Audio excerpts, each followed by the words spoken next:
Faut à un moment donné être droit dans ses bottes et dire: «Maintenant, je vais arrêter de m'excuser et de demander la permission pour aller là où je sais que je dois aller. Parce que 2026, j'ai décidé de monter au sommet. J'ai décidé de gravir cette montagne et peu importe la taille de votre montagne, les amis, c'est la vôtre.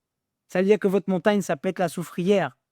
C'est un volcan que nous avons en Guadeloupe qui s'appelle la Soufrière, qui culmine à 1 467 mètres, qui est déjà une belle hauteur. Mais quelqu'un d'autre va dire: «Ah non, moi ce que je vise, c'est le K2 ou l'Everest. C'est plus de 8 000 mètres.» On n'est pas dans le même, tu vois, le même état d'esprit, dans la même vision. Et j'ai une question à vous poser dans le chat et répondez-moi honnêtement. Si demain vous deviez partir pour la Soufrière, faire, 1 400 mètres d'altitude et que vous deviez aller à l'Everest, j'ai une question pour vous. Est-ce qu'il y aurait une différence en termes de temps d'entraînement, en termes de mindset et en termes de préparation?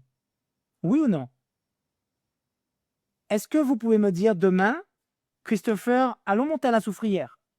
Qu'est-ce qu'on a à préparer pour demain? Une bonne paire de chaussures, des crackers, des fruits secs, des choses qui vont me permettre de tenir, de garder de l'énergie. Bien sûr, prendre le booster avant de partir, prendre les compléments alimentaires qu'on a, et cetera. Mais je parle de la préparation, ça peut se faire en 10, 12 heures, 48 heures, même pas 24 heures. On peut décider demain, là aujourd'hui on est lundi, on peut dire que demain on part à la Soufrière, on se donne rendez-vous à 4 heures, 5 heures du matin pour voir le lever du soleil du haut de la Soufrière. Ça va nous prendre quelques heures pour monter et c'est bon.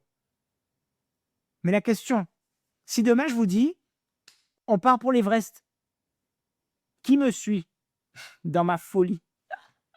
Personne. Est-ce que vous comprenez ce que je veux vous dire? On ne peut pas comparer monter l'Everest ou le Kilimandjaro ou le K2 à monter, aller faire une marche pour atteindre 1 400 mètres. Surtout que tu démarres déjà à une belle altitude, quoi. Tu vas pas prendre un dénivelé de 1 467 mètres, tu pars pas de l'eau du niveau de la mer, quoi. Est-ce que vous comprenez l'image que je veux vous donner? C'est que quand vous avez décidé d'aller en haut d'une montagne, ça passe par 3 phases. Vous devez d'abord préparer le camp, le départ. Vous devez vous préparer psychologiquement. Vous devez être, comment vous dire? Préparé à ce que vous allez affronter. D'accord? Parce qu'une ascension, ça ne se fait pas, comme ça. Ça va prendre des semaines, en fait, pour atteindre déjà un premier sommet, un premier palier. Dans notre activité, je parle. Je fais une analogie pour que vous compreniez. Donc, déjà, dès les premiers moments, on va poser des fondations, en fait. Et les fondations, c'est quoi? C'est préparer les outils dont vous allez avoir besoin. Préparer votre mindset, votre état d'esprit pour bien commencer votre ascension, votre progression vers le sommet.